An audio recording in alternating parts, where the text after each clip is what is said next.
over 100 people sign up for this webinar. So while you're waiting for them to join, please go ahead and introduce yourself in the comment section. You never know who you would meet and how you would get to work with them after this session today. So please introduce yourself. Let us know what you do. Where are you joining us from? Canada, UK, US, Nigeria, Abuja, Lagos. Which organization do you work with? What do you do? And what are you hoping to learn from today's session as well? So please let me see the networking happening. So imagine that you're in a hall full of amazing professionals, your peers, people above you, people who you can mentor. You have a glass of orange juice and you're walking around the hall, introducing yourself, meeting new people. Please go ahead and introduce yourself in the comment section. I'll be in the comment section meeting new people as well. And I'll keep the background music. So we'll just do that for the next few minutes. And then we kick off. We already have some of our amazing panelists on the call with us today. And I am really looking forward to learning. Everyone who is on the panel session today is people who I have learned tremendously from and who to a very large extent have shaped my career. So I am really looking forward to learning even more from them today. I have my pen and paper ready. So please, let's do that networking in the comment section and we'll get it. Nobody is introducing themselves. I'll be shy. You can just type, you don't have to speak. So let us know your name, what you do, where you're joining us from, and what you hope to get from today's session. Hi, everyone. Great. I can see the networking going on. So many amazing professionals in the room today with us. We have Joy joining us from Lagos, Mr. Abdulrahman joining us from Kwara State, Chinaza, working as an associate BDSP. Hi, Chinaza. Nice to meet you. I hope I'm pronouncing your name correctly. Abubakar from Abuja. Onize, one of our panelists, joining us from Lagos, I believe. Amaka, a public health professional, joining us from Abuja. Ayomide, joining us from Lagos. So we have Lagos, Oyo, Kwara, Abuja in the room. Thank you so much for joining us today. My name is Yemisi, and I'm going to be your host for today's webinar. Just maybe quick show of hands or just give me an emoji. How many of you attended our first webinar? I believe that was in April. Okay. We have a few people from our first webinar. Okay, I hope you've been implementing what you learned in the last webinar. How did you find the last webinar? Like just one word that can perhaps describe your experience in the last webinar, and we really hope. Okay, so all our panelists are around. Before we delve right into why we're here today, before I got cut off, I was asking everyone to share what they would want their title to be in the next 3 years. So think about yourself in your career and your ideal career in the next 3 years. What is one headline you would love to see about your career? So let's just put that in the comment section. What is one headline you'd like to see about yourself in the next 3 years when it comes to your career? Would you like to see that you're leading a regional team, you're the branch manager, you've been promoted to director, you're recognized as an industry expert? What is that title, that career title that you see yourself being called in the next 3 years? I'm waiting for our response to the comment section. Senior manager, yes. Congratulations in advance, Temitope, on being recognized as a senior manager. Head of operations and management, yes. Congratulations. Congratulations. I am celebrating with you in advance. Yeah, Who else? I want to be chartered accountant and treasury officer, industry experts. Congratulations, Mr. Ayomide. Congratulations, Madam Abiola, on your fantastic title, celebrating with you in advance of where you'll be in the next 3 years. So let's keep it coming. I'm just going to do very quick introduction. I am going to start off with introducing, give me a second, let me pull up my slide. Yes, this is yes, keep it coming. I can see Chief Data Officer and BDSP. Congratulations, Mr. Chinaza. Regional Register Become and Operate Beyond Nigeria. Congratulations on your global business, Mr. Abubakar. I am celebrating with you in advance, and I can't wait. We bump into each other, maybe at the airport or at the restaurant in 3 years' time. And I'll ask you, oh, are you now the Chief Data Officer? And your answer would be yes. So congratulations. I'm celebrating with you in advance. As I stated earlier, my name is Yemisi. I work with Octaview Development Company, which is an impact advisory firm. So over the last 15 years, we've designed and implemented several projects and programs for government, nonprofit, and for-profit organizations across Africa. Last year, we launched our venture capital and venture studio organization, and one of the portfolio businesses in the venture studio is FoundryKollective. So one of the things that Octaview has done, like I mentioned earlier, is work for profit, non-profit, and government organizations in the past few years. And we recognized a recurring gap of hiring. I mean, if you're an employer in Nigeria, you would know the headache that it is to hire people that are competent and fit for roles that exist, especially in the world that is constantly changing with AI and with people prioritizing visibility and personal branding over competence. And so even for ourselves as an organization and for the global clients that we work with, it was a recurring issue. However, we found really good successes with the people who had completed some form of apprenticeship with us, and in some trainings that we have done, helping people build expert knowledge and experience for the workplace. And so we set up FoundryKollective as one of the portfolio companies under Octopus VC. And the goal of FoundryKollective is to serve as a professional development platform focused on helping professionals like yourselves, everyone on this call, build the management and leadership capabilities required to thrive in roles locally, globally. So currently we have 2 courses, one for mid-level professionals. If you have at least 5 years of experience and you want to build better competence for the workplace, that would be the right course for you. At the end of this program, we're going to be sharing more on how you can be a part of this program. We also have our finance development program. So I saw a couple of people say they're interested in building careers in the finance space, in the banking sector. We have designed a fantastic program for you in partnership with fintechs and financial sector experts, focused on helping you build the knowledge and competency you need to get a job in the finance sector. So beyond training, our goal is to ensure that the people who go through our programs are placed on jobs, good paying jobs that challenges them and gives them the opportunity to apply what they'll be learning in the program. And if you're not job hunting at the moment, that's completely fine as well. The goal is that after you complete this program, you now have the right skill and competence to fit into roles, within your organization, or even serve at a higher level within the organization that you're working in and deliver value in that organization. And so that is what leads us right into the webinar that we've put together for today. We've brought together 4 amazing experts. I saw some of them introduce themselves in the comment section already. Their bio, if we start going into it, would be here all evening.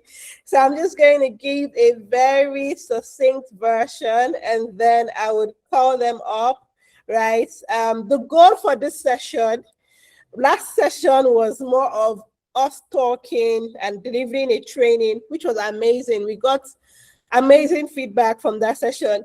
This time around, we want you to talk about your pain points, your struggles, your concerns, things that you need clarity about when it comes to growing in your career. So I have my own personal questions that I have written down, and I plan to ask them, but it is more about you, the audience, asking questions that can help you build your competence as a manager, as a leader in your organization or in your industry.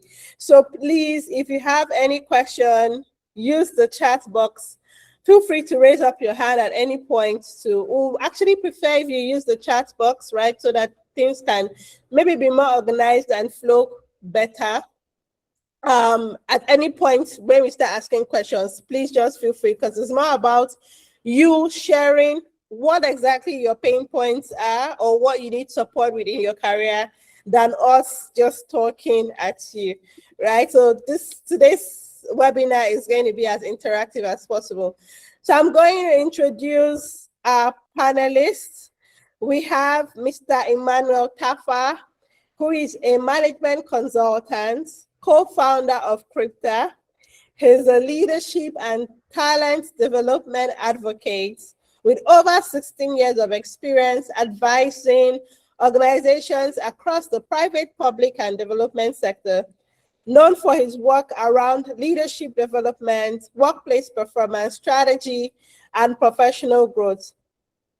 He brings practical and experience-driven perspective on management capability, career progression, and organizational effectiveness. Let us see excited emojis that show how excited we are to have Mr. Emmanuel Tarfa on the call with us today. Thank you very much, Thank you very much. My video will come on in about 5 minutes, but you can carry on with the other panelists. I will appear shortly. That's fine. Thank you very much, sir.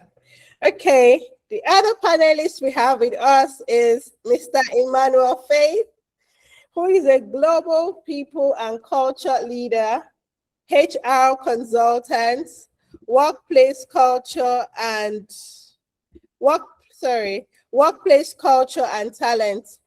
He's an award-winning HR and people operations professional with experience across multinational and high-growth startup environments, including General Electric, Carrywise, Big Cabal Media, and AfriChange. He's recognized for building strong workplace culture, talent systems, and employee engagement strategies that drive both people and business performance. He brings practical and relatable perspective on leadership pressure, workplace growth, management transition, and building healthy work environments. Please, let's put our hands together for our global HR professional, Mr. Emmanuel Faith. So great to have you here today. Hi, everyone. I'm super excited to be here. Yeah, me say as I jacked my Saturday evening, but for a good cause. And I hope that, we maximize the session as much as possible and we all learn from one another. Really delighted to be here. Thank you. Thank you so much. I do not take it for granted that you took our time to be with us this evening. Thank you. There is also Madam Onize Sanni, who is a finance business partner at Money Point Group, as well as a startup finance and strategic growth professional and a recruitment consultant. She's experienced across fintech and startup ecosystems, skilled in financial analysis, business partnering, and strategic decision-making within high-growth organizations. She brings practical insights into career growth, workplace visibility, and navigating professional transitions in fast-paced environments. Thank you so much, Onize, for being with us today. I really appreciate you taking out your time to join us here today. Thank you. Okay. Thank you. Thank you for having me. Thank you, everyone. Yes. Thank you.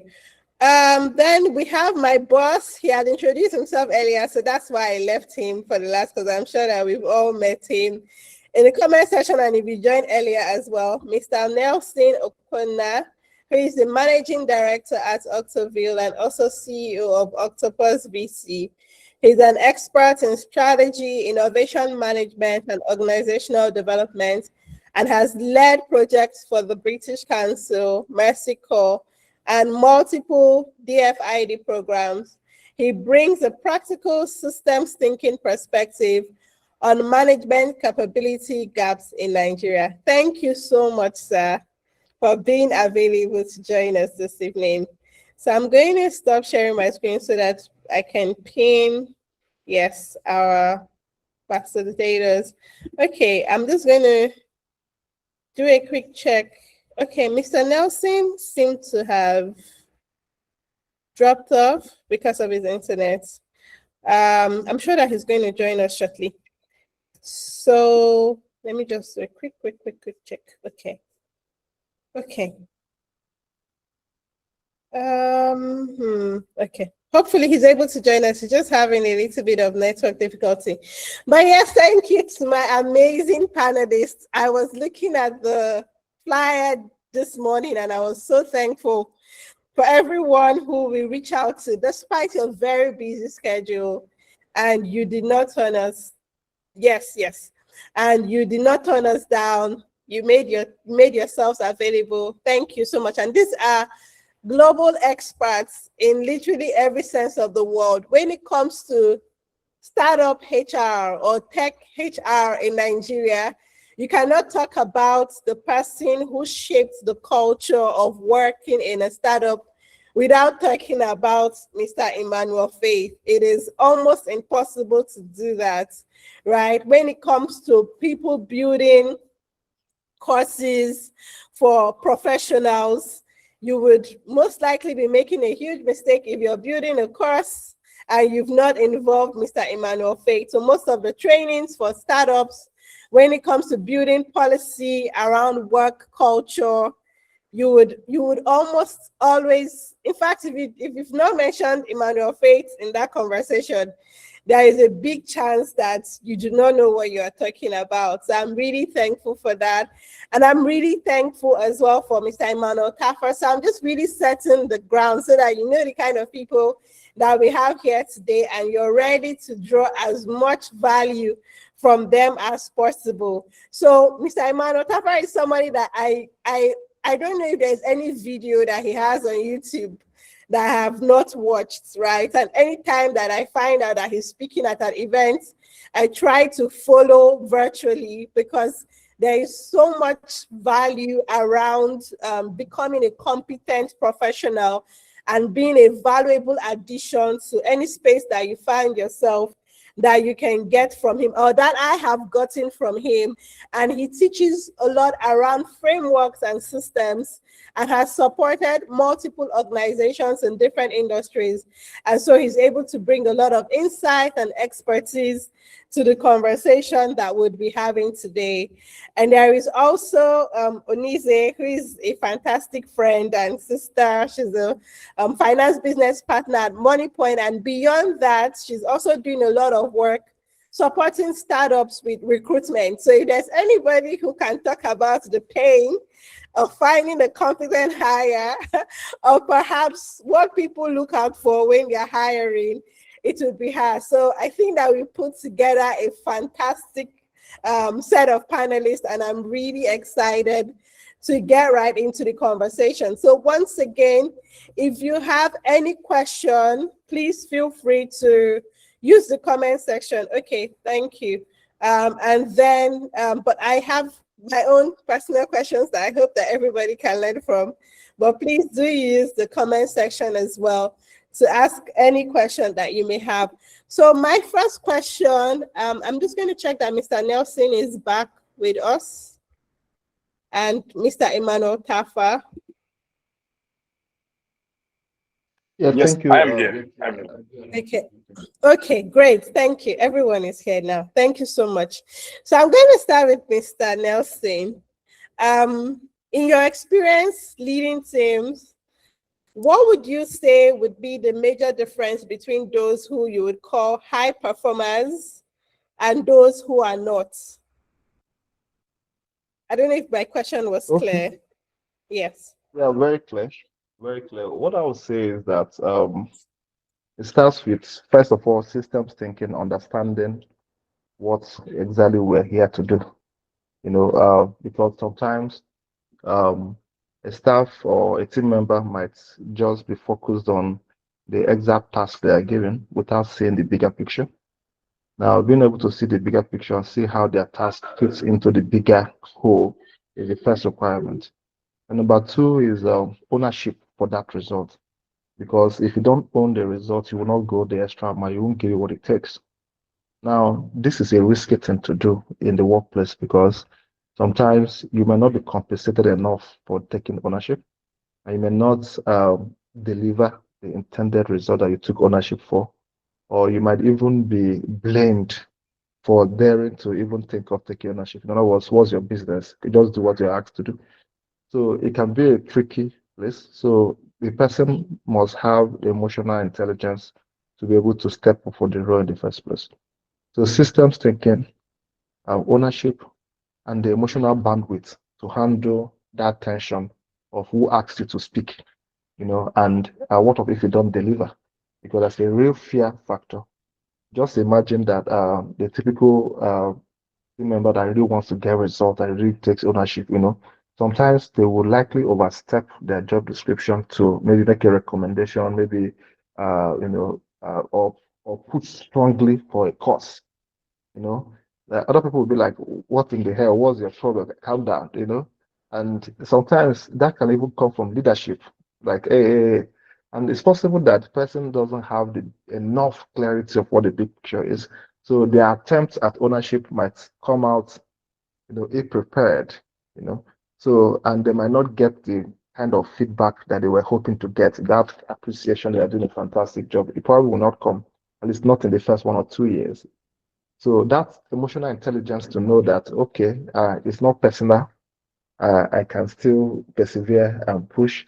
And then when there's no compensation for the task, it can be demoralizing for everybody that has been there. All of us have been there, but how do you overcome that emotional tension at the workplace to actually take ownership, get punished for taking ownership, and still and still deliver where possible? Thank you. Fantastic. Thank you. So 4 key things you mentioned: systems thinking, ownership, emotional intelligence, and looking at the big picture. Those are the key things that differentiate high performers that grow in their career versus those who do not. Thank you very much. So I'm going to speak to Mr. Emmanuel Tarfa. One thing that you can't have a conversation with Mr. Emmanuel about career and not hear about the importance of building competence. So my question would be, in the age of AI and in the age of, like, the world of work is constantly evolving. The things that people, that even the way that job description is shaped is changing because we have AI. And people will also tell you that you cannot grow in your career or in your sector without being visible, without having a personal brand.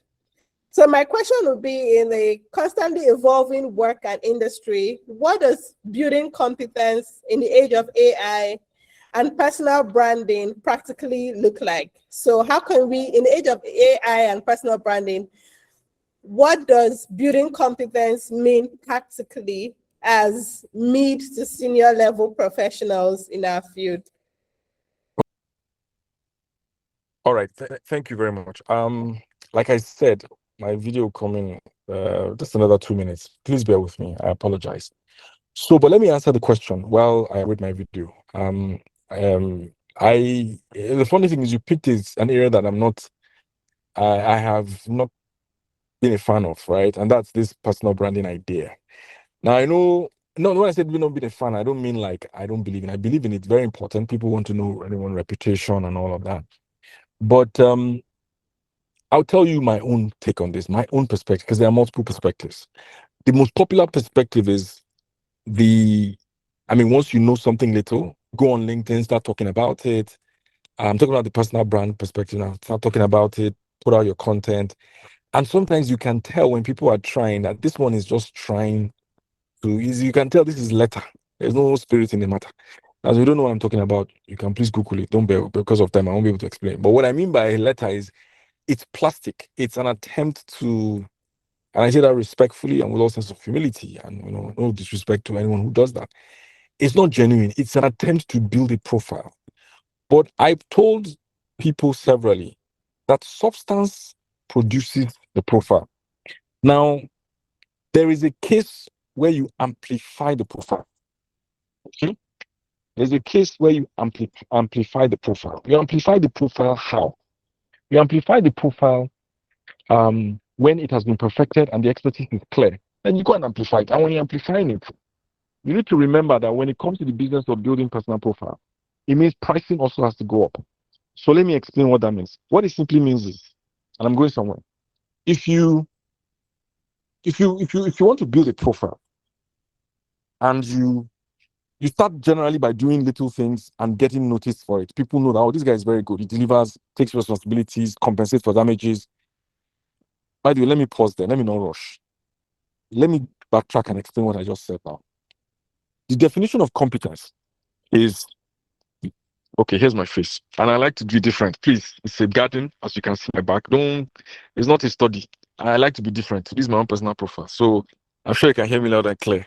If you don't like my background, I'm sorry. But Abba, let's all be free now. Let me guys explore now. So thank you very much, guys. I beg. So let me give you something to. Anyway, back to my point. I was saying that what type of when you say reputation, what is reputation? Let me tell you what reputation looks like. This is what reputation look like. Emmanuel Tarfa. Let me use the MSc. DC. No, that one. She takes responsibility. If she makes mistakes, she will compensate for damages. So what does that mean?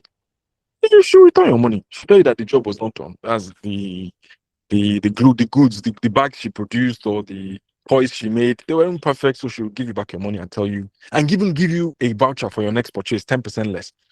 You need that kind of reputation. You don't see it in Nigeria. In Nigeria, you give someone your money, they will not deliver and they will hold the money balance. And they say, no, I can't pay you now. We've already started the job.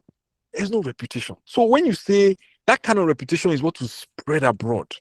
So I personally, I've seen a lot of young colleagues and contemporaries, my mates, who have been very big on personal branding. I may have told them that your name will be mentioned when you're very good. Now, when your brand starts to rise and you want to now go to LinkedIn, you're going to have a search. So when you have a search, you manage your search with pricing. This is what I was saying. How do you manage it? You increase your pricing and then use that one and label. So you now start serving kings. Now, kings give you half of their kingdom. They don't negotiate too much. They just say, okay, hey, half of your kingdom. That's how they're. So you don't need more than 2, 3, 4, 5 kings. And you're okay for the rest of your life as the profile builds. But at the lower level, focus on. So when I have people rushing to go and promote a profile when the substance is not full, I'm not a big fan of that. Now, you asked 2-part question. The first part was about the personal brand. The second one is in the age of AI. In the age of AI, it's complicated, of course, because AI can write a very fantastic profile of myself and so on and so forth. But I would say something about the age of AI. AI makes mistakes. And with my use of AI, and everybody knows that AI makes mistakes, but with my use of AI, I've seen that, just like someone, even Nelson told me himself, his colleagues or my colleagues, they're curious sometimes to know, let me see your prompt. Don't be the same ChatGPT they use. Why is your own different? And I told them that the reason why my own prompt is because it's garbage in, garbage out.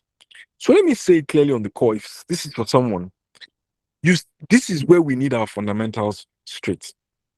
This is when the cell, the tissue, the organ, the system, your biology, at its basic form must be formed. How does AI work? AI uses an algorithm. What's the algorithm? The algorithm is, just picture this, how to find a good husband. Sorry, I picked something random to get someone's attention. So you get off Netflix and focus on the course on this session. So, how to find a good husband? For goodness sake, where would AI pick? Where would AI go and find that question or that answer? Sorry. So AI will scan. I don't know. I'm not sure of the algorithm per se, but I imagine that it will pick a mixture of different things. Now, that's a very subjective issue, by the way. But there are fundamental things around finding a good husband. I'm giving an example that have been established over time and exist in certain places. Here, I'm going to see that one. It will go and pick the one by one shallow personal brand building coach that missed the road. I'm sorry, I'm just giving an example. That missed the road and present that to you. And guess what? You are stuck with that shallow perspective. So that means we all have to go back to the libraries. Please don't hear me loud and clear. Go back to the libraries where the first time the research was done, where the original foundational knowledge of that subject was written. That's where you begin from. When you pick from there, then you build from it. So when you now go to ChatGPT, say, ChatGPT, listen, I want to write a business plan. Here is the outline I want you to use. If you go and say how to write a business plan, it throws out stuff to you. Good luck. It picks the shallowest point from LinkedIn, from the guy that built personal brand without substance, and then brought it to your front and gave it to you. Then you now pick that shallow work and present it to your boss. And you say your boss cannot be pleased, can never meet this guy's expectation, can never meet this woman's expectation. No, it is that your fundamentals are not intact because your boss is sharp. Your boss was likely trained in my time, wherever your boss is. And that means we were taught the hard facts. Are you following me? When we used to use original Google with 20-something pages that will flip from page 1 to page 20 looking for a simple article. I don't know if you follow me. So my point is that AI requires your fundamentals. That means your ABC, your 1, 2, 3, you must know them. So if you're discussing chemistry, you go back to the secondary school one. If you're discussing math, you go back to the fundamental. Everything to its basics. Then from that knowledge, the challenge I have, and I close with this, is that a lot of us miss that boss. So now AI has come to layer on our ignorance. That is going to create a compound mediocre. Sorry for my strong language. It's not in an attempt to insult anyone. It's just to explain the gravity of the issue. Okay, please bear with me. But what I call compound mediocrity, where you put average on average on average on average or more, that's problem.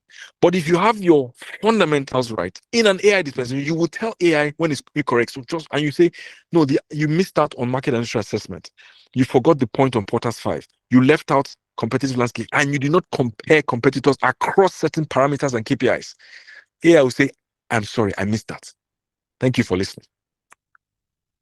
Oh, wow. Maybe people see. That's why I said that there is no video. I don't know of any YouTube video or any video at all or anything that Mr. Emmanuel Tarfa has written that I have not read or listened to. And it is consistent. So you can already tell that when I was asking him his question, it was about competence and fundamentals. In my mind, I was counting down to when he would mention the word fundamentals because I knew that he would not be able to speak on this webinar without mentioning fundamentals. But that's so important. And I think it goes back to just being self-aware and committing to growing. You can do the work in seconds with AI, thank God, but you would not be able to do it well if you do not know the fundamentals. And you know the fundamentals by going back to learning. I remember one training session we had, and he was like, some of you need to go back and get your GSS1 maths and English textbook and read it and go through the work page by page in order to build your competence. It's not just by posting articles on LinkedIn or running ads on Instagram. You actually need to invest in knowledge and in building yourself. So thank you so much for that, Mr. Tarfa. So I'm going to ask Mr. Emmanuel Faith the next question. I know that he has worked with thousands of employees, built culture across multiple tech startups. I just saw one good news now that I'm really excited about. And so it is really fantastic, the work that you've done in the work and career space. So I wanted to ask about growth, right? So when you start off your work as a junior person, you are responsible for your own outputs or your own outcome. Your boss says, do this research, you do the research, and then They give you feedback on the work that you have done. But as you grow in your career, you are now responsible for other people's outputs, even if you did not do it. You're now leading people, and whatever they produce becomes what you have produced. So what does perhaps strong individual performance prepare you for? And what does it leave completely untouched as you grow as a leader in an organization? So as you go from just being, you can be a fantastic, and I mean, correct me if I'm wrong, but I think it's very possible to be a fantastic individual performer, but a terrible manager. So how do you maybe manage that transition as you grow in your career? Yeah, thank you very much for asking that question. And it's fascinating to also listen to opinions of my co-panelists about different topics. There are a lot of things I do not agree with, but it's exciting to always listen to another body of knowledge. Okay, yeah, so to my question, it's fascinating because like now I've had a decade of career. Oh my God, I'm old. Okay, that's a joke. So I think as you progress in your career, your problems become different. And just picking up from the last point that Onize mentioned, everybody know, if you follow me on LinkedIn, on Twitter, where I share a lot of knowledge, I am always fighting for the fact that it is not natural for all ICs to be a manager, i.e. it is not natural, like it's not a mandatory, it's not something that has to happen.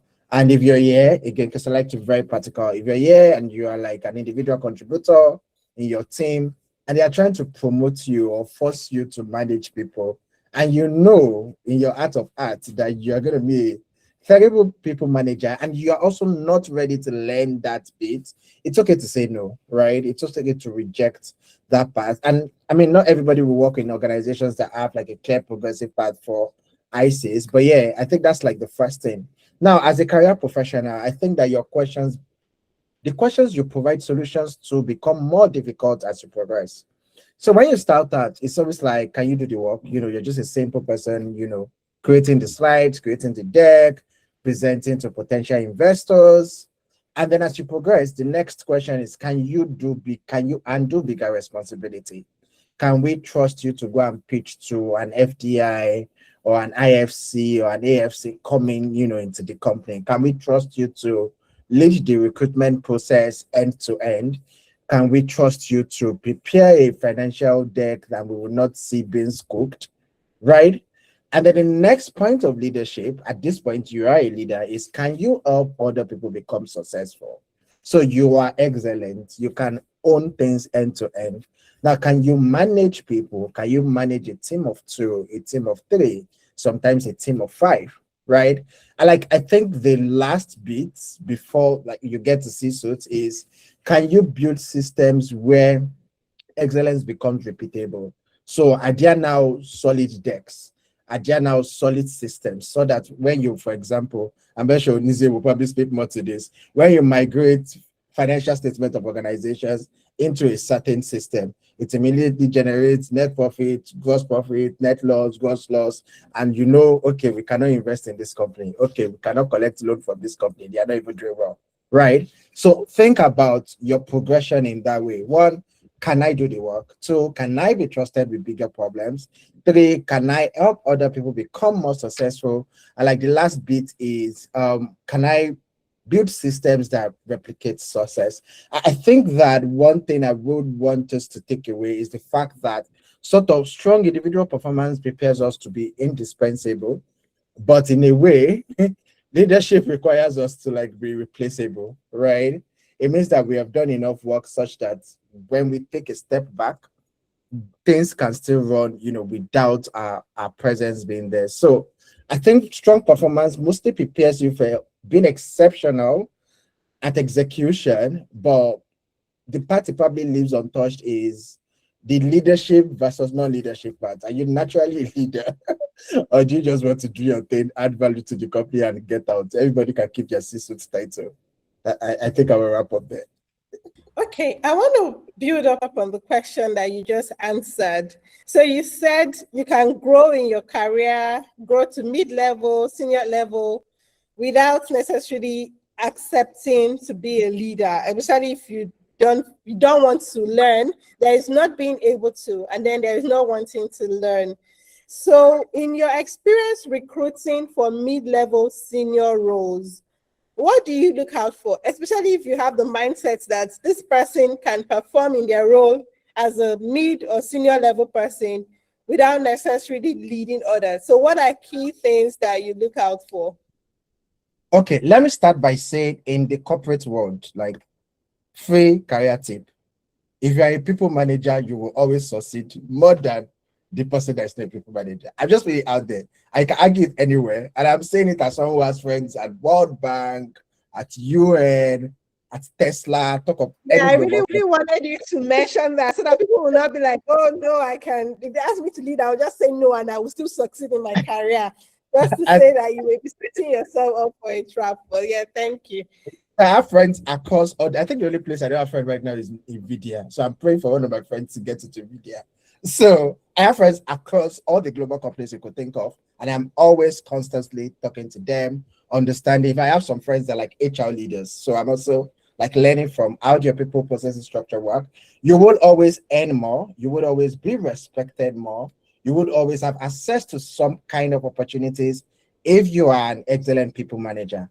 However, it doesn't mean that you will not have a successful career if you do not like managing people.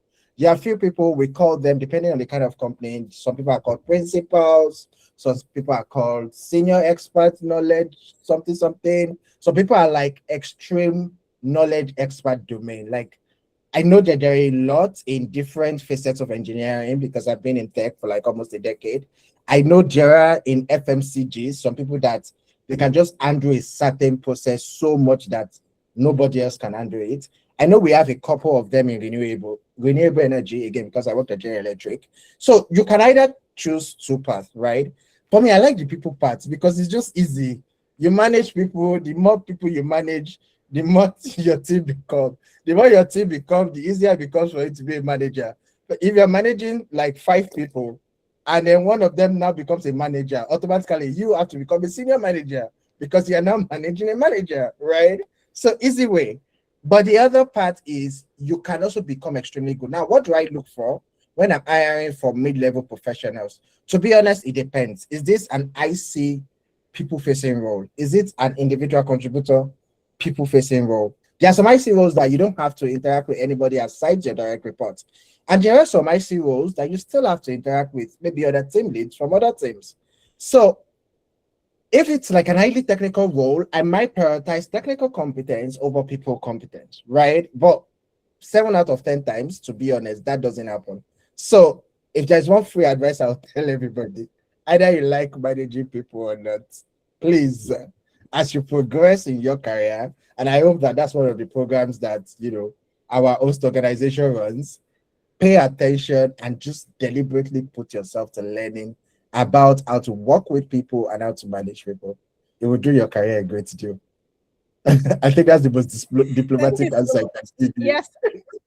Yeah, I think you answered it well because I really wanted that clarity as well. But maybe if you give us, I like points, right? So we are going out of here and we're saying, oh, if I'm applying for mid-level roles or senior level roles, these are key things they may be testing me for or looking out for. So in your experience recruiting for mid-level, senior level roles, what are key skills or attitudes? Or I know you've already mentioned technical expertise if it's a very technical role, but I think something that you even maybe mentioned in passing was if it's not all the time that you prioritize technical skills, especially for mid and senior level. So what are you looking for so that people like us that are trying to be, senior level like you, we know that, okay, these are the key skills. These are the key things that we need to start intentionally building.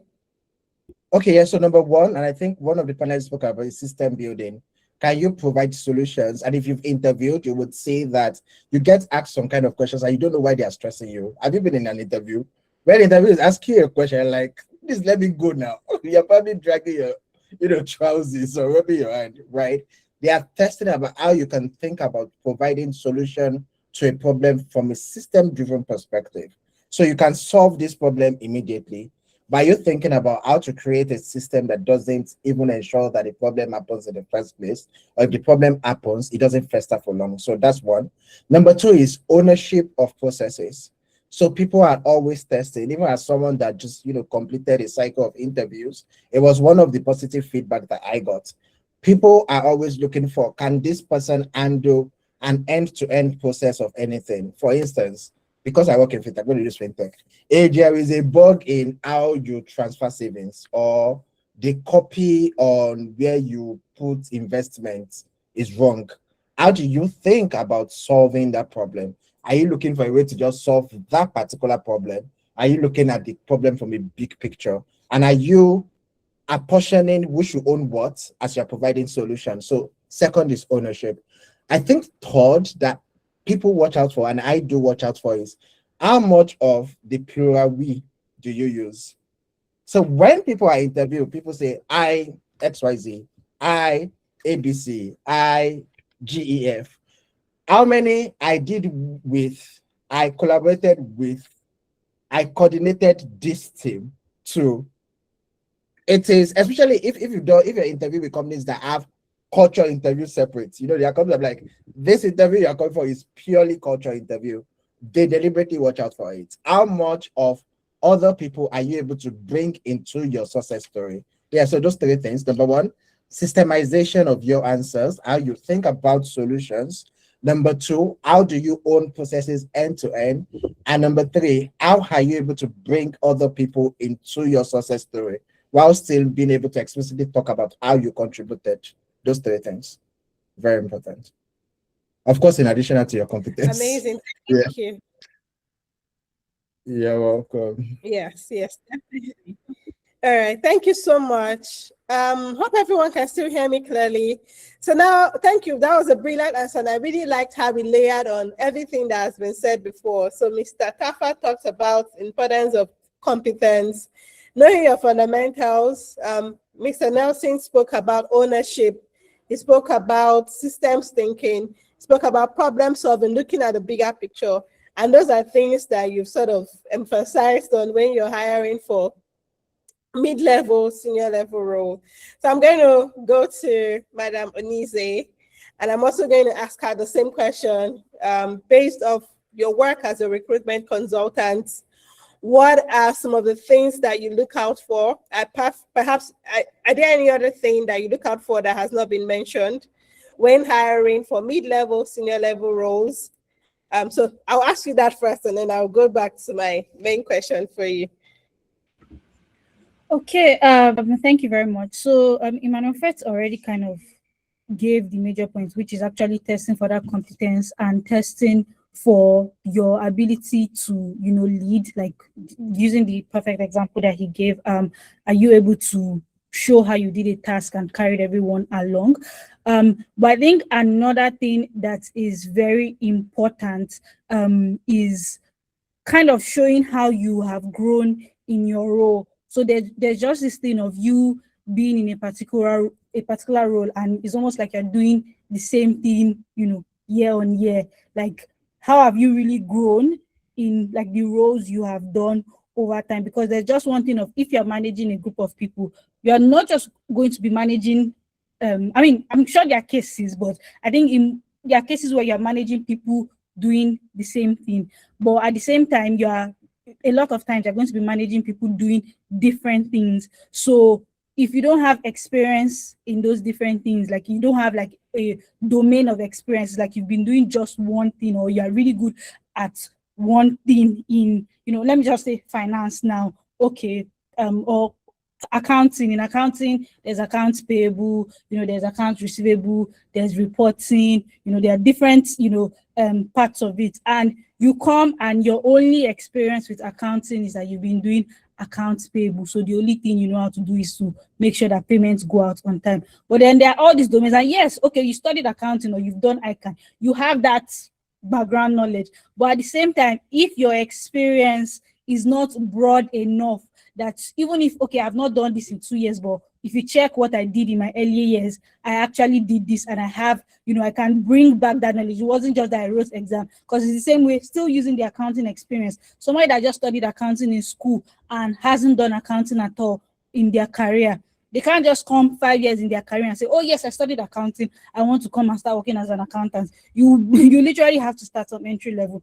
So I think that's the major thing for me, just checking that part of, okay, you've grown, you've worked for 5, 6, 7 years, we want to make you a manager to manage other people, but what have you really done? Okay, yes, you are good, but even in being good, like, what have you really done? Would your people be making mistakes and you're not able to identify it? Those are things, I think that's one major thing to look out for. Okay. You've said a lot of really good things that I need to unpack, and I don't even know where to start, but I'm going to try.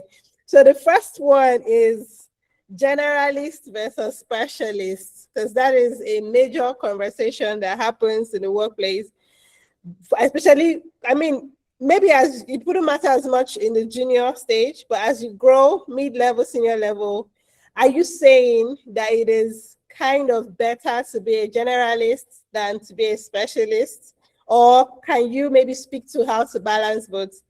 And then tying on to that with what you have said as well, how can people intentionally build a career that is multifaceted in a way that enables them to grow in their industry? So you are hired to, let's say you start your career in a big company, there is almost someone for something, right?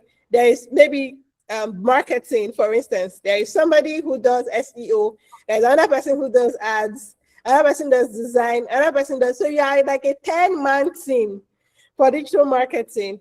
How can you grow in that? How can you ensure that, yes, you are doing your one thing you've been brought in for, but you're building competence across the other things, such that when opportunity to get promoted or even move out of that organization comes in, you are not almost redundant in a way, like not having enough skill. And sorry, but a third one to that is because, so there's a big company, when you work in a big company, you can almost specialize. But when you work in a small company, you get the chance to do a lot of things. Like now, I've been at Octaview for maybe less than a year. I've done things around M&E, business advisory programs, policy work, very multifaceted. But there can be a lot of people when they're put in that situation, they can almost say, oh, they are using me. So you're not thinking about the learnings or how it is preparing you for a bigger career. You're thinking about the burden or the way that it is stretching you uncomfortably. Sorry for my 3-in-1 question, but I hope that you get what I'm trying to say and you're able to give us an answer that ties all of it together. Okay. So the first thing is for the specialist versus generalist. I won't even say what I was saying was it's not necessarily a specialist versus generalist, argument. It's more of maybe know what you have been given and make sure you work with it towards your advantage. So just like you said, somebody that starts off, maybe in a small organization, you do any work, like I like to call it, you do anything and everything, and you get exposure to all of that, versus somebody that starts in a bigger organization, that you are more of you start out being more of a specialist. So it's more of, okay, I start out as a generalist, but I need to make sure that even if I'm doing everything, I need to have stuff that, even in doing all of that, you would know what you like more. So maybe you can say you are specializing in that, but you have your experience across board. Same thing with being a specialist, starting out as a specialist. You know what you are currently doing, but I feel like even as a specialist, if you are just stuck and you're just siloed in your own domain, you're going to suffer for it, because you will not be able to really relate, with what is happening, outside. There's just that thing of having external knowledge that would even help you to be better and to be more robust. So, I hope that answers the first question. That is not necessarily a generic versus specialist conversation, but it's more of being able to marry the two of them together, work with whatever you have in your hand, the opportunities that you have been given, the opportunities that you have in front of you. Then for the next one is again, tying to my first point, okay, you started out as a specialist. There's nothing tying you there, to be honest. And if sometimes it might mean maybe if it's outside work you're doing, if it's depending on the way the organization is structured, if it's possible for you to, you might have to go and attach yourself to stuff that is not necessarily your major work. I mean, make sure you do your major work first because that's your KPI. But you might, if you have to be, it has to be very deliberate. I know that, okay, using marketing as an example, I'm a graphics designer, and I even like design, but I know that if designing and getting somebody to approve my designs are the only things I'm doing, I'm just going to have one linear path. There's not a lot I'm going to be able to do. So you're now, okay, putting your face in, okay, the video designers, what are they doing? Okay, they're even using my designs in their video.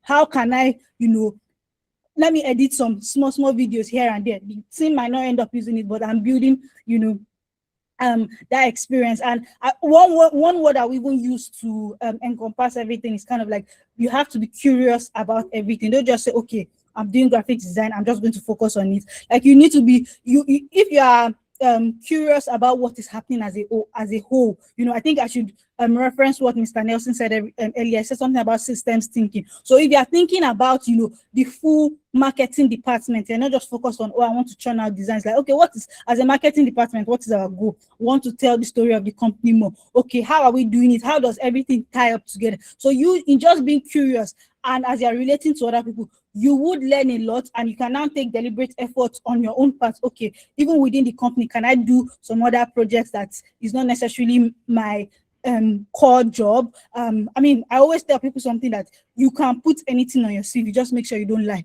So even if that's not your core job, but the day you want to apply for a job with that role, I mean, you can say you did it, and you can prove it that you did it, just that it wasn't actually your core role. So you can put everything on your CV, just make sure you don't lie. So it works, in both ways. Like I said, specialist, generalist, whichever one you are, just be curious, be, willing, and able, and be ready to learn, be curious about what is happening around you, and that would help you as you are growing. Have I answered the 3 questions? That'll be perfect. That'll be perfect. So anyone that has a question, you can raise your hand or drop it on the chat box. We've been talking for like almost 30 minutes.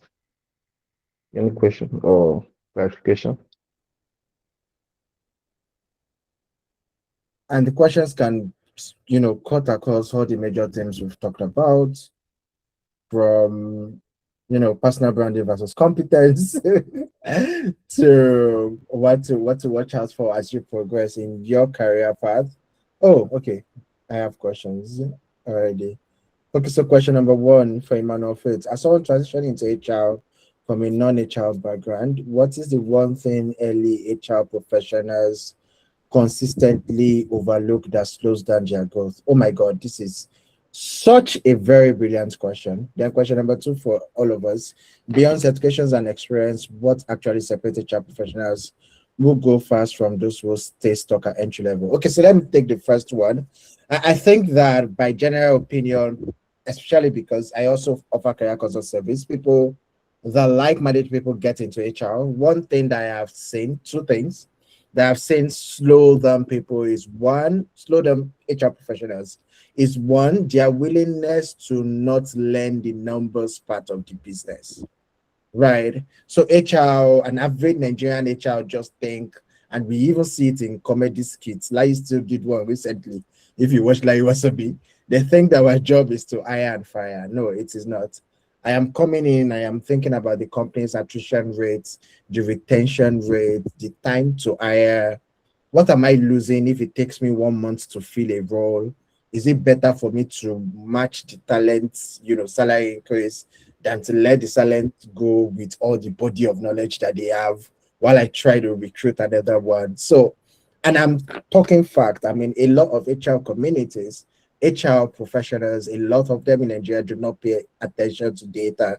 So if you're a Nigerian HR professional and you like numbers, you like finance, you are making friends with Onize, I think that your career would propel faster. One of the things, I'm grateful to God, one of the things that's helped me accelerate, my career progression is because my background is in economics.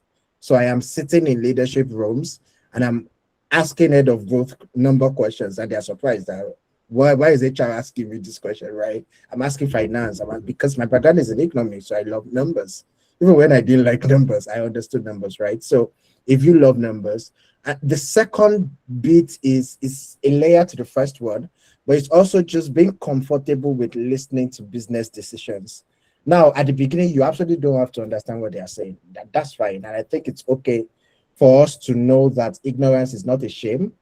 What we do about the ignorance is what matters, right? So ask if you're like an HR, associate or something, ask your HR manager to include you in meetings. I was lucky enough to work with super kind HR leaders at General Electric, where I started my career, who just put meetings on my calendar and they understand everything they were saying.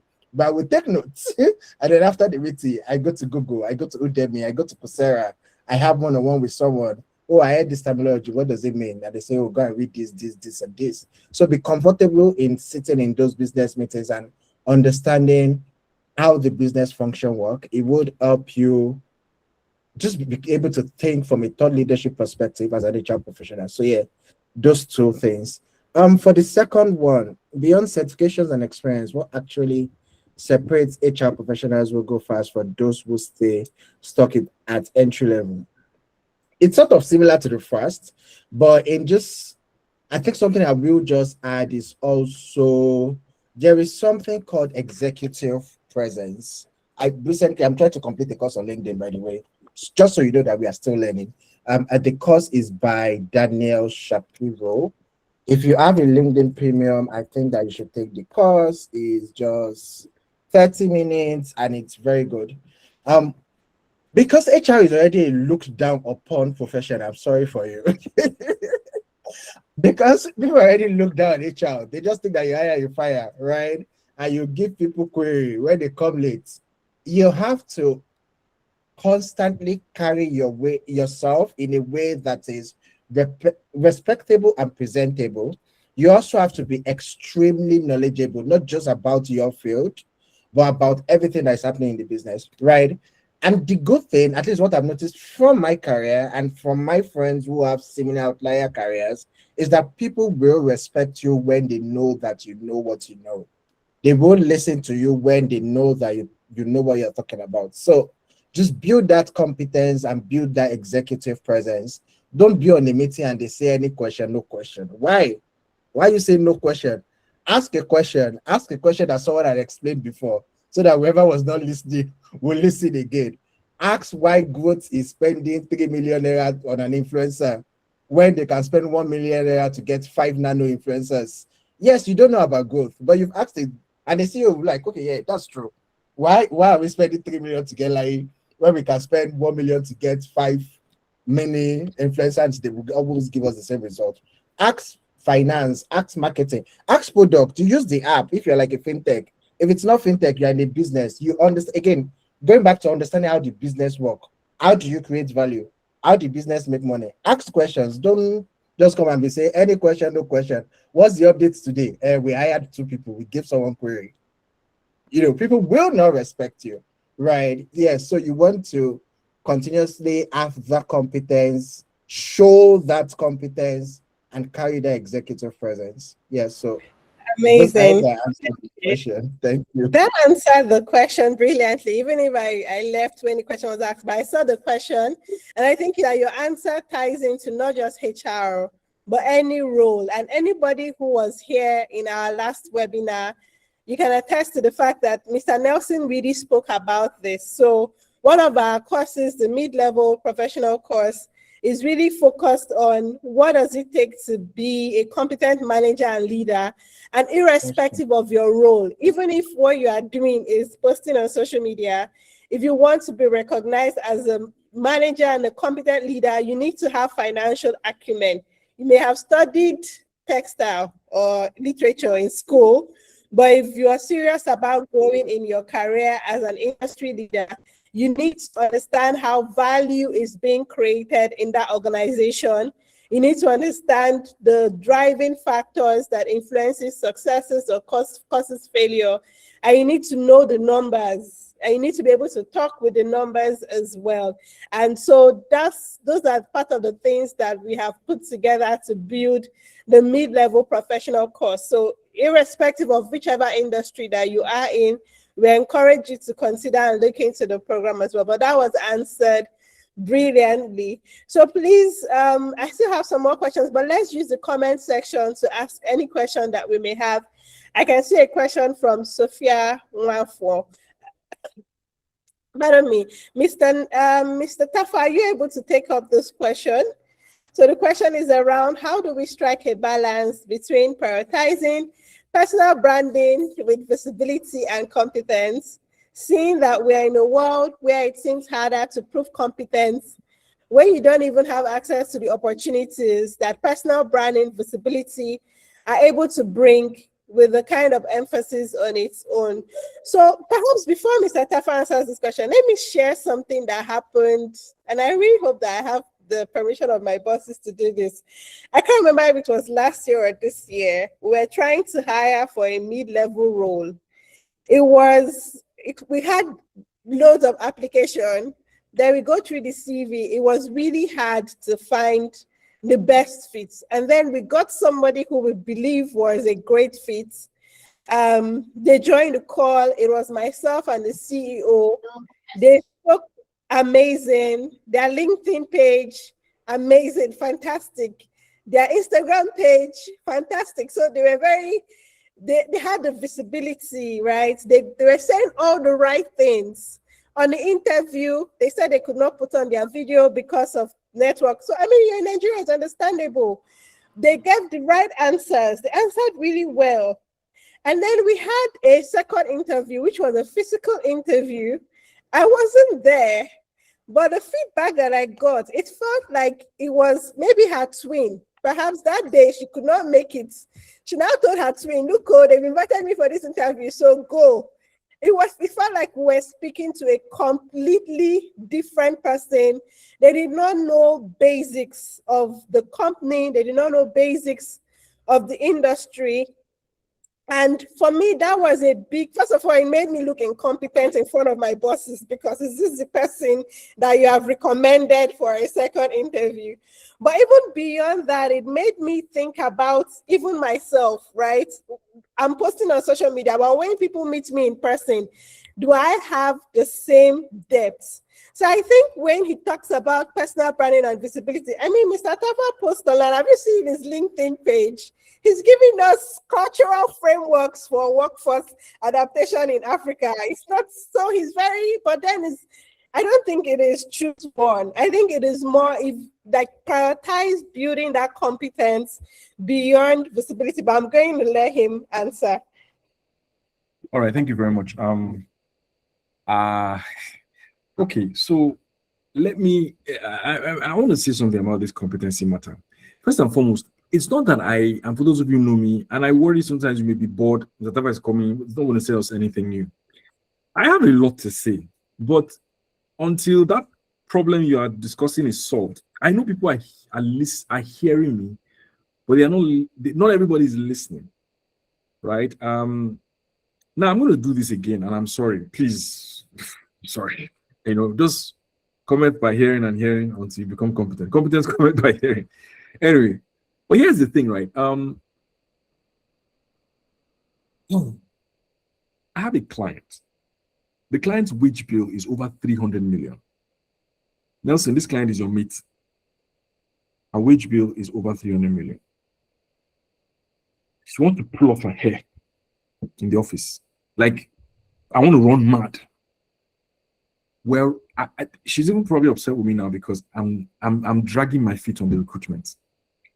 And I'm not dragging my feet because I told her from day one, I hate recruitment. I'm sorry to say, I shouldn't say that. Capital H. It is time wasting. You just go around circles, waste your time, 10%, it's too small. That's why when we talked to one of the big four, they said, okay, 17 million first. 17 million first. Credit us. When you credit us, then we can talk. And we're like, they were ridiculous, but I understood. So when I'm saying competence, let me give you guys some dynamics of competence. And I'm coming to the issue because I mean, I post stuff like you said, but it's out of the abundance that I'm posting. It's not in the shallowness. So when I post something, it's almost like there's an overflow. I know, okay, let me call the rules. It's not that she's looking for a rocket engineer, a space scientist, a Mars explorer. No. And please don't be offended, my dear friend and brother Emmanuel. She's looking for head of HR. She's looking for, now before you say, hey, I can call like 5 other people. Now, she's not a multinational, because people that work for multinationals, with all due respect to HR professionals, including myself, because I run a HR, I won't call it HR, but it's an edtech startup, but it's largely around HR issues. It is that when you're dealing with the middle companies, you know, founder or co-founders, the dynamics of HR is completely different. You become a babysitter for the Oga and for the people. The maturity is not captured in certifications. It's captured in your self-maturity first. And that's why it's always a disaster. When I say disaster, I mean the relationships. I've seen dynamics. I mean, I have 3 clients, 3 of them. 4 of them, let me add a 4th one. And I asked her a question. 4 of them, they're all women. One is turning 50 next week. The other are in their 60s. I said, in your 25 plus years business, experience in business, have you ever had a HR manager that you were proud of and you missed? And all of them said no. All of them. Now, if you want to take me up on that, I'm talking to everybody on the group. Now, maybe you're an HR professional and I'm coming to finance, and you want to take me up on that. Take me up. Like I have HR, I'm sure we can do 1.5 net. This one is not story. The role is here. I will send you straight to the client. You clean up. I collect my 10%. No, my 5%. We negotiate 5%. In fact, I can share the money with Nelson because he brought me on this platform. You understand? And we have about 14 roles to fill. They are all waiting. So competence is this. This is my definition. It is a pursuit of understanding and meeting the requirements of any organization at any particular point in time, to a point where if your heart is right and you fail to meet it, you honorably step back or you exit. So some people have to go back and negotiate salary decreases with their boss and say, boss, you are managing me. I'm not as competent as I'm earning, and I'd rather take a pay cut and build my competence to match my requirements before I continue. Some of you think I'm from Mars, but I know what I'm saying. You know, I played in the middle market for 18 years. 18 middle markets. Meaning, I'm not, of course, I've spoke with the corporates. The corporates are big, they have boards, there's bureaucracy. Before you turn like this, HR director has car, has one kind of ridiculous, they are giving bonuses like you can't even. So it's not their business, their problem is different. I've left those ones. Those ones are they have their own politics and stuff to manage, and their work is not easier. Don't get me wrong, but they're in a different universe. But when you're talking about companies that are, like I said, 15, 20, 30 employees, MD is going through a divorce, a health issue, employees are resigning left, right, and center, there's jackpot syndrome. The requirement is deeper. That's why I said competence is understanding the requirements of any responsibility at any time.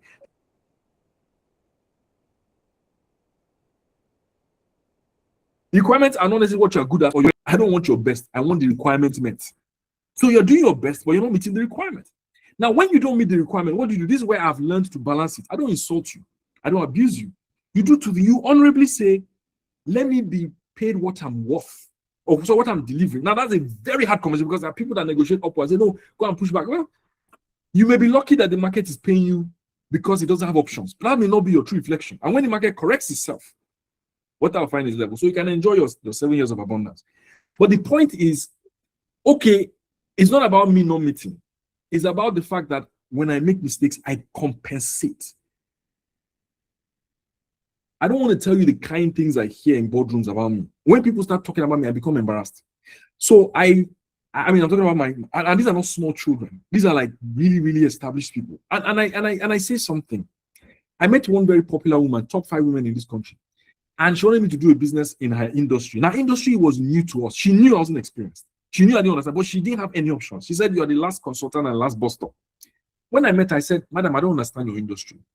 I need time to understand it. So I will not start charging you. Just pay transport money for me and pay my colleagues that come around. Let me understand your business." She said that was the day she decided to work with me. And she was like, she's never heard it before. Everybody comes and I said, I can't.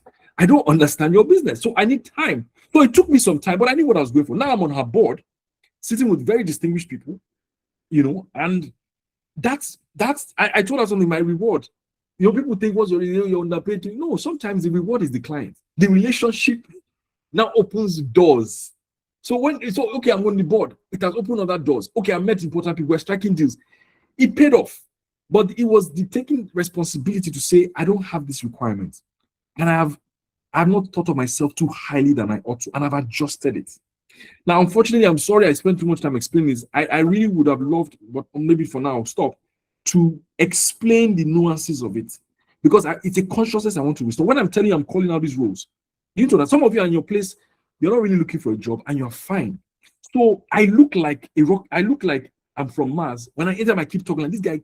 I remember speaking to very close family members about the 40 million naira salary for chief operating officer. I was running around Lagos. By the way, that role is still open for another company.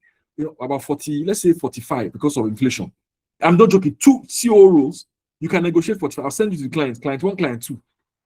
Now, it may sound, I don't know, 45 million, and let's go. Go on, and the first day, this environment toxic. I'm going to Glasgow to, no, oh yeah, now, maybe you say you have capacity. So you need stamina. Someone look at you as stupid. You're not stupid, but you're not going to go to Glassdoor to go and call the person's name. Say a small thing is a toxic environment. What do you understand by the word? To see your mouth. Okay, I'm sorry. Let me say I'm sorry. Forgive me. I'm just like, I'm sorry. And I'm not toxic, right? I'm not toxic because Gen Z's voted me golden heart. So if Gen Z's can ask my colleagues, they voted me golden. So I'm not a toxic boss. So let's get it clear. Before you think that I'm preaching toxicity. No, I'm not. At least if they voted me, you don't need to vote your boss golden heart. Maybe that's why I'm not rich, because I'm also too golden. Then you're a bit hard banging tables. You drive me. Let me see. I made my point. Sorry, I didn't really land it, but let me leave there because I can't take all the time. I believe I've committed my spirit on the matter. Thank you. That's fantastic. Thank you so much. So I still have, let me put off my video just for my internet bandwidth.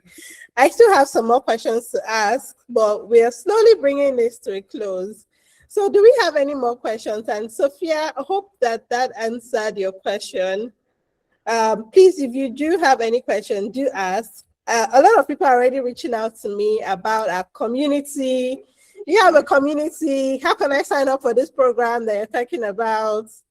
I've just put it in the comment section. So we would like to get your feedback on this webinar so far. So please fill the form. If you want to sign up for the program, do sign up. I've put the link in the comment section as well. Connect with us on LinkedIn. Join our WhatsApp community to stay updated. We've also shared the link for the finance program I talked about. So I'm going to be giving an overview of all of this in a bit, but just because I'm getting a lot of messages regarding this already, so I've put everything there. You can go and sign up. Do reach out to me if you have any questions, and I'm in the community as well. So I cannot see any questions, so I'm going to go ahead and ask my question. Sorry, yes. Oh, my hand was up. Yeah, so sorry. Yes, go ahead. Yeah, that's fine. And I also think there are like 3 questions in the chat box. But yeah, by the way, just FYI, sorry. Mr. Emmanuel Tarfa, I was gonna say that like I am learning a lot, and I'm always excited to just be in settings where I'm also able to get a glimpse of how like very senior professionals, think about my generation of professionals. I'm Yoruba, and so like there is a lot of understanding of context, of leaning to the wisdom of elders, or maybe to the knowledge of elders, and even just analyzing that knowledge and deciding what you want to, pick from it. So it's been great listening to you. Sophia, I just wanted to add a balance, because I know that this is a question that people get asked a lot. As someone who has been on LinkedIn for 10 years of his career, I think I mentioned it already. I started my HR career in 2026. So say 2017. And I started using LinkedIn in 2017. Now, it is very important that you know that whatever I wrote about HR in 2017, I am not going to write it now, right? It also means that when a recruiter, because you mentioned, I think one of the reasons why I wanted to add an additional comment is that you had mentioned that, for example, you're going in your career and people are asking for your LinkedIn profile. It means that if you have, I don't know what you do, if you are a marketing manager, you do not have to come and write like a senior marketing manager, which is what Mr. Emmanuel Tarfa is saying. You can actually write like a marketing manager, and I will know that you are a marketing manager. That also means that you cannot come to an interview and be asking for senior marketing managers' money, because you are really a marketing manager. Now, am I going to expect a senior marketing manager's knowledge from you as a recruiter? Maybe not. But what we see these days is that you see a lot of people with, I think I saw someone's profile. The person had 1 year experience in HR and had something like senior HR leader. And like, I was astounded because I was lead people and culture at Kairos, and I still had HR enthusiasts in my LinkedIn because I was honestly an enthusiast. I was just enthusiastic about the profession. I think it was my CEO that saw it one day and says, "Oh, come here. Why do you have enthusiasts on your CV where you are leading my HR team?" Do you understand? So what we see these days is that people posture themselves as who they are not. You do not have to. You have 1 year experience in a field. It's okay. One of my favorite posts on any platform, not just LinkedIn, is people that actually come and say, "Oh, I'm looking to transition to this career, and for the next 6 months, I'm sharing my journey." They're literally coming to tell us that they are a beginner, right? I think what is very important is that you do not posture yourself as who you are not. Nobody's expecting you to be who you are not. I was chatting with a colleague who worked with Bloomberg yesterday. She's also an HR professional. And I was like, you know, in my 10 years of doing HR, I've never heard of this terminology before. It means that the knowledge I have right now, despite being amazing, you know, I have, despite all the awards and all the impact that I've made, I will have more knowledge by the time I reach 15 years in my career. So it would be very wrong for me right now with my 10 years in HR to be talking like someone that has 15 years, because that 5-year gap is not small beans. So 2 things I want you to take away. Number 1, you do not have to posture yourself as who you are not. It's very important that you're honest with yourself in person as you are online. Number 2, you do not have to ask for things that you know you do not deserve. If you're a junior marketing manager, don't walk into an interview. And I know there are a lot of aspire to perspire online. There are a lot of grace we do it online.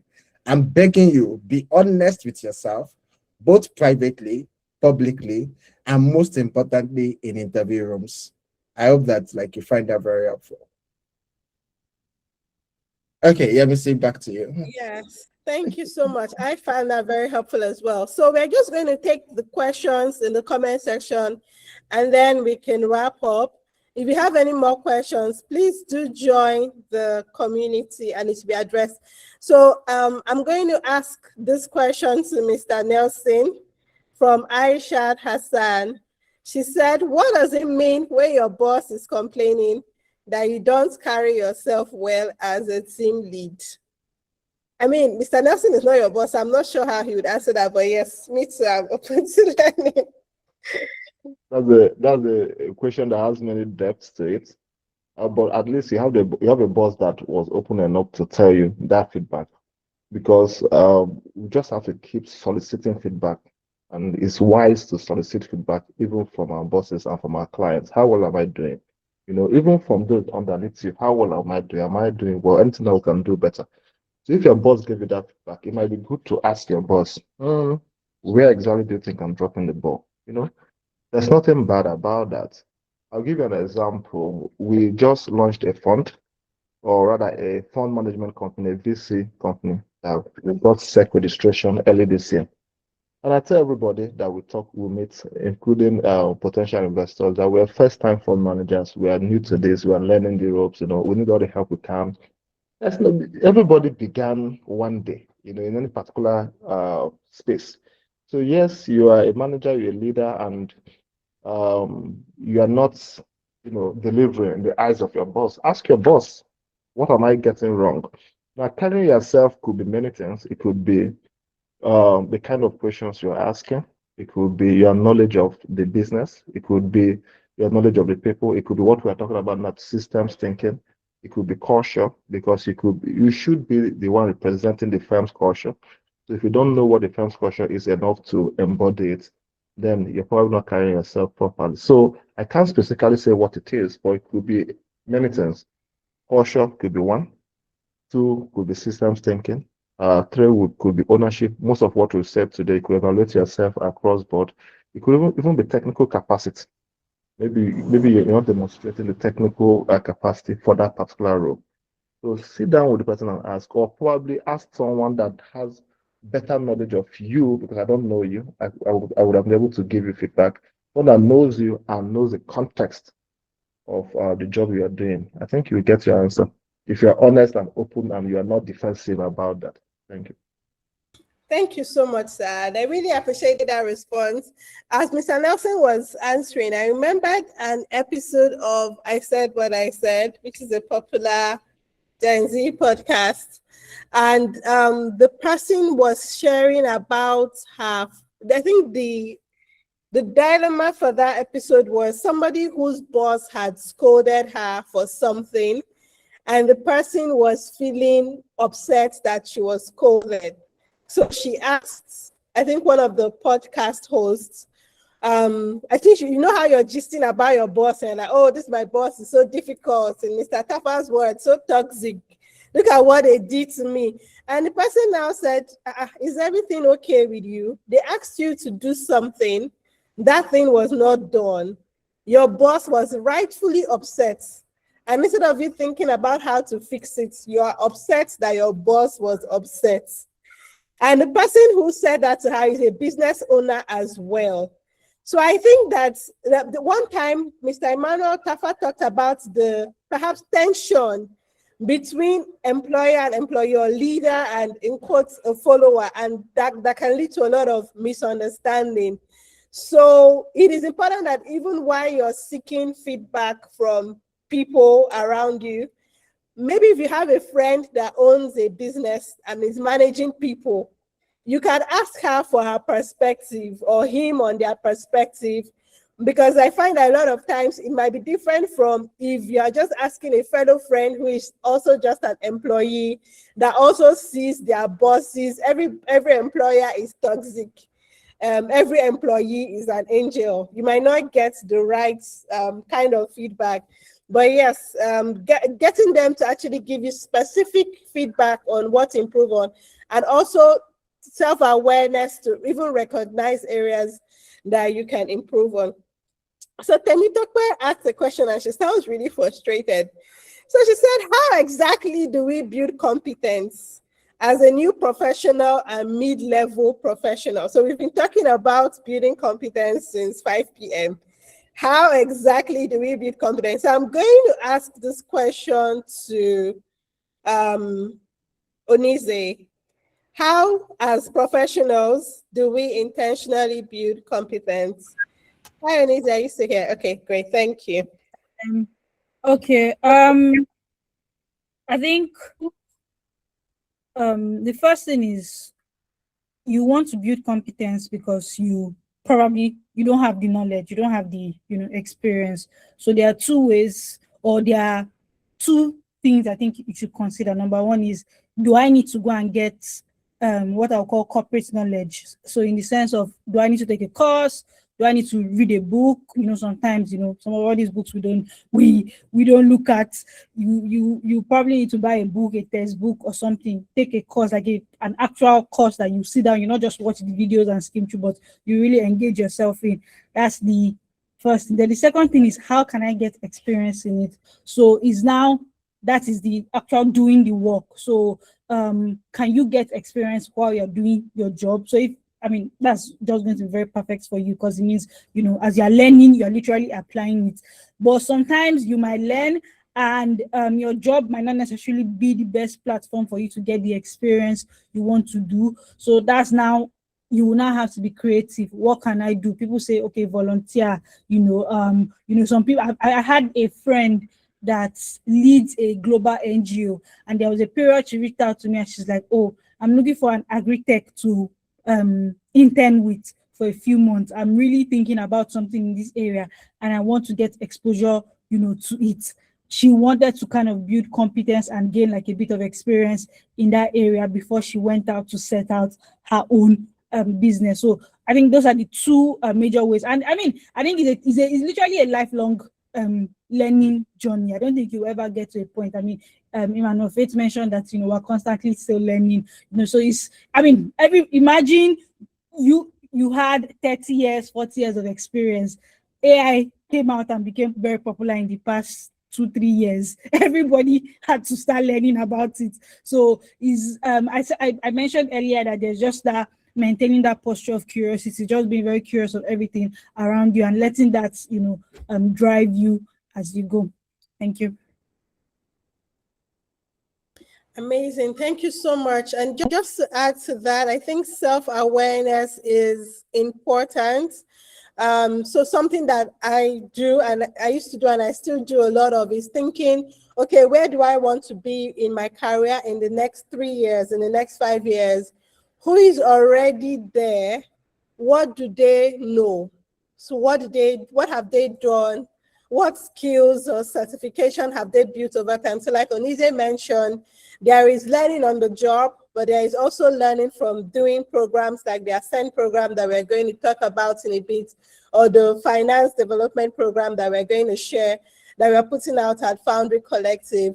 And also just what are the skills required for where I am heading to, and how do I intentionally build on those skills?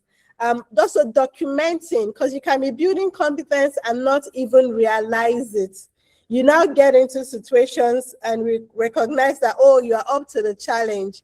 So just keeping track of what you're learning. So things like a career diary, where at the end of every week you document something you've learned, a feedback you received, something that you struggled with, something that you did really well.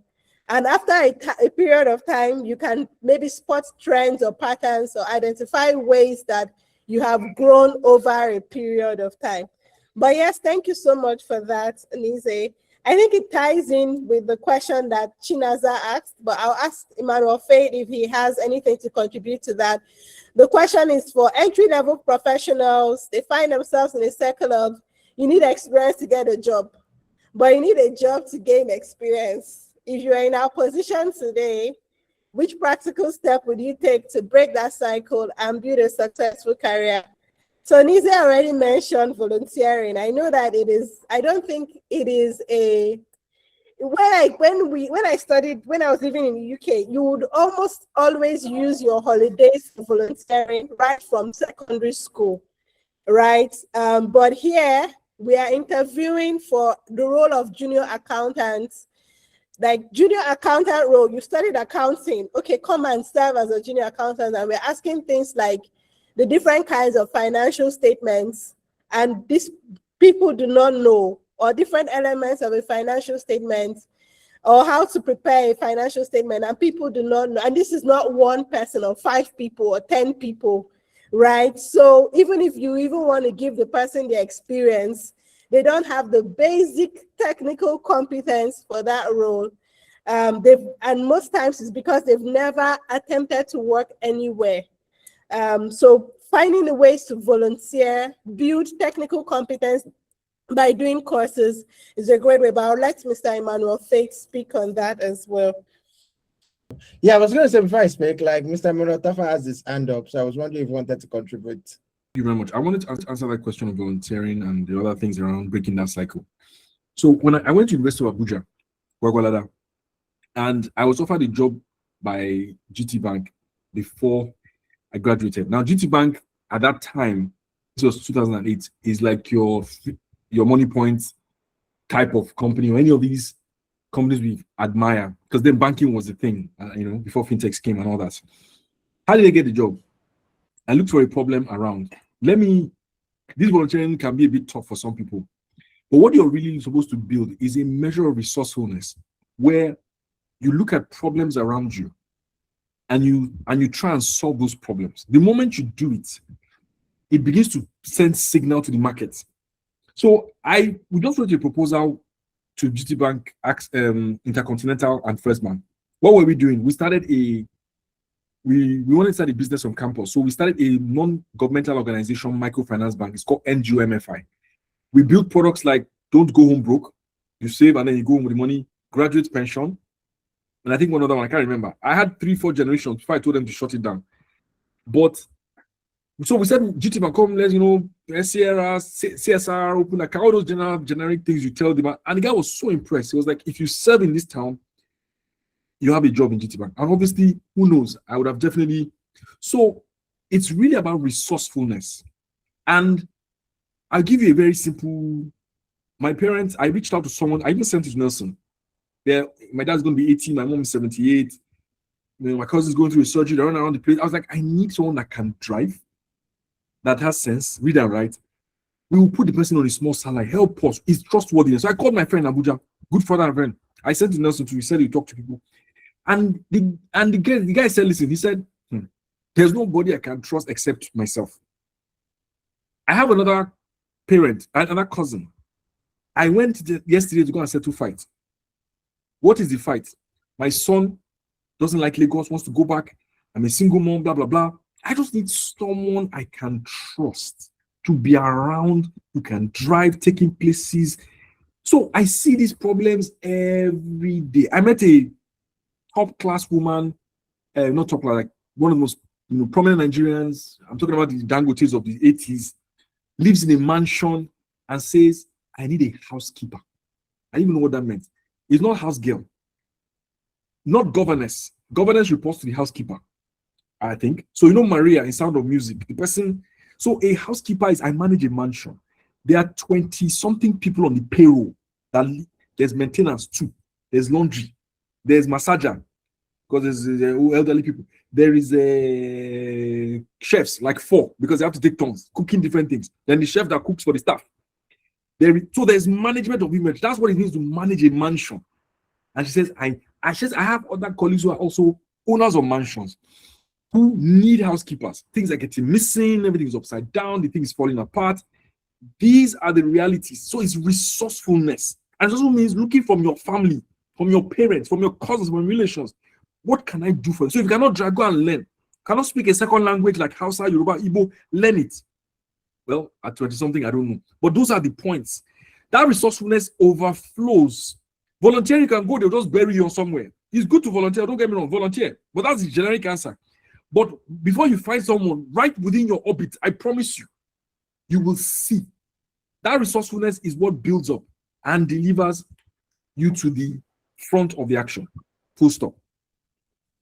Great. That's like an amazing stuff. Yes. So measure of resourcefulness. So I will just add to that and say evidence of competence. He has talked a lot, like very helpful about measure of resourcefulness. And one thing that we recruiter look for at the beginning of your career, because I'm guessing like you're asking this as an entry person. And even if you're transitioning, I think this will also be very helpful, is evidence of competence. So we've listened to volunteering, talked about like a measure of resourcefulness. So think about it. When I don't even say after when the recruiter is what you're trying to do is to reduce my level of uncertainty, right? That am I sure I want to give this person this role? I am very uncertain. And your duty is to reduce my degree of uncertainty to 0, if possible. And that's what an evidence of experience or evidence of competence does. So it can be anything. One of my great references is the person that was a data analyst and was looking for, data related role, and she did not find. And so she began to design, data related projects. She did one on BBN that blew up because, like, if you watch BBN, you know how it is. She did one on Love Island for the Love Island fans.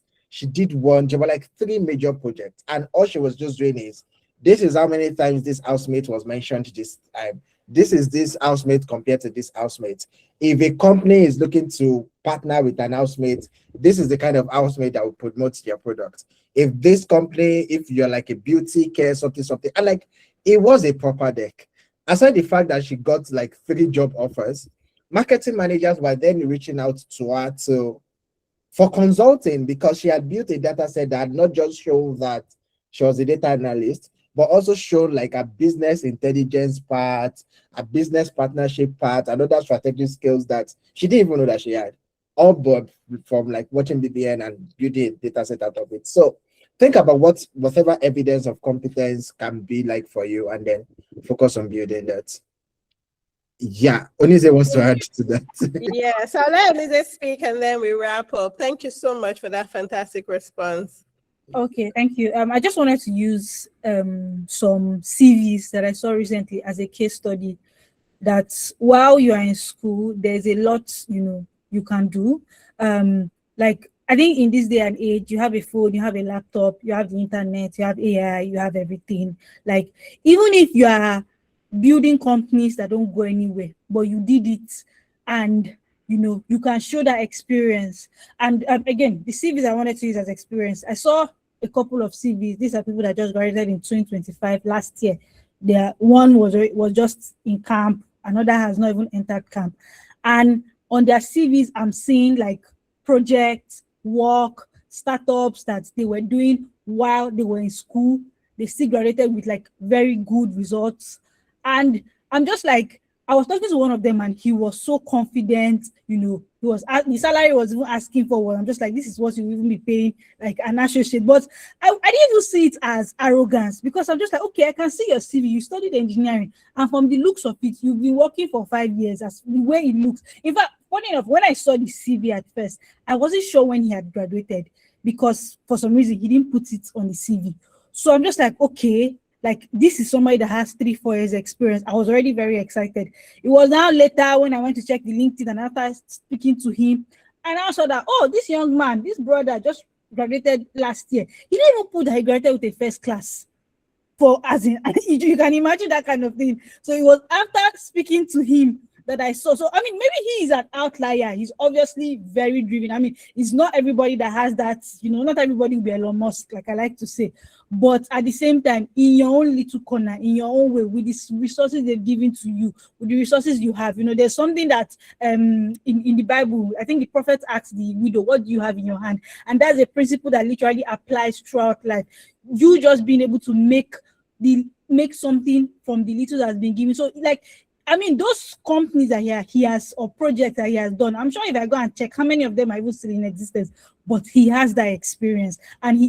And obviously, it's not just fluff, because we also spoke to him, we interviewed him. And I mean, even if maybe his CV is fluff, the guy graduated with a first class. I don't think he would have cheated his way all the way to a first class. So all of that packaged together, it's not even like I said, he was just the very top of the top, but there were a lot of similar students like that, CVs like that I saw that were very, very impressive. People that were actively doing stuff while they were in school. So those are the people that some people will see them in school and say, oh, they are the oversabis, they are doing too much. But then you see they come out and it's very easy for them to find work, because they've literally been working. So I mean, not everybody is going to be like this guy. And like I said, he's literally 1% of the 1%, but you can do something such that your CV is not entirely empty, and you have something that you can now use to at least get work that you build more, experience and competence on. Thank you. Thank you so much. Fantastic response. So I'm going to ask the panelists to maybe share last words, but before I do so, I just want to take us through the program, and perhaps you could get a scholarship as well to participate in the program. But just a summary to the last response, I think it ties in perfectly with everything that we've been saying since the beginning of this. It is important that you invest in your education, so your ability to know things and solve problems for people, for organizations, will significantly influence the kind of opportunities that you have access to, or even improve your ability to access opportunities. Service, a lot of times and I find this across everything, it is important that you are aware of what you seek and you are intentionally seeking it, but you also put yourself in the shoes of the person that you're seeking it from. So what does that mean? You are looking for a job. Put yourself in the shoe of an employer. If you were an employer, you have a small business, limited resources, trying to hire to grow your brand, would you hire yourself? And if you hired yourself, what value would you be bringing to that organization, even as an entry-level person? Also, it is important to be curious. I think Mr. Nelson mentioned it, or was it Onize? It's important to have, as a young person, a heightened level of curiosity about how things works and your contribution to making things work, whether you are at a senior level or you are at a junior level, right? And that makes you stand out because people would invest more in somebody who they believe is invested in their business growth than in someone who is just focused on what they can get in terms of salaries from the business. And so it is important to serve people, invest in your learning, stay curious, and think from the point of an employer. So as I mentioned earlier, we currently have 2 fantastic programs, the Ascend for mid-level managers. So if you have up to 5 years of experience and you want to build competence for the next level of your career, this program is for you. So I'll skip some of the data and I'll just go straight into what the program is about. We have 6 tracks, so irrespective of your industry or roles, we have intentionally curated and designed this with you in mind. We have, this is what the curriculum looks like. So it cuts across everything we believe a mid-level manager, irrespective of industry or role, needs to know. And like Mr. Emmanuel Faith spoke earlier about, even as a HR person, something that has given him an edge is knowing finance, financial acumen. And you would find that across, there's no role that you would want to become a leader in or grow in, and you do not know the numbers or you cannot speak with numbers. So this is irrespective of your background. The goal is that after this training or going through this program, you would have built strong competence that makes you stand out in your industry and in your role and fit into management level, executive level seamlessly.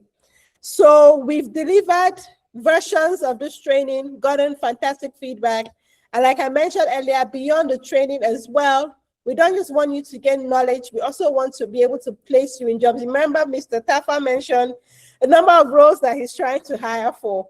If you go through a program like this, you will be better positioned to fit in to those roles. So imagine paying, say, $500K for a training, and now you're able to get a 45 million naira job. It's a worthy investment, really. So beyond even the training and the placements, we'll go through some proficiency scores. So there are a series of tests that would put you through, that would even help you become more self-aware of what your strengths are and where your gaps are. And then the training would guide you in sufficiently closing those gaps. So the link to sign up, whether you want to join the wait list and get a scholarship or you want to pay immediately, I had shared the link earlier, but I'm going to just share it again. And for those who are interested in the finance program as well, we are working with a number of fintech financial institutions to build a competent workforce to fit into the different roles that they have. And we've also designed a program for you as well. You can join the wait list. The link for all of that is in the comment section. You can join our community as well to stay updated. So we look forward to meeting you in our next cohort. So just as a final, thank you so much again, everyone, for being a part of this conversation. I learned a lot. I hope that you did. You can just share with us in the comment section or in the community something that you've learned from the session today.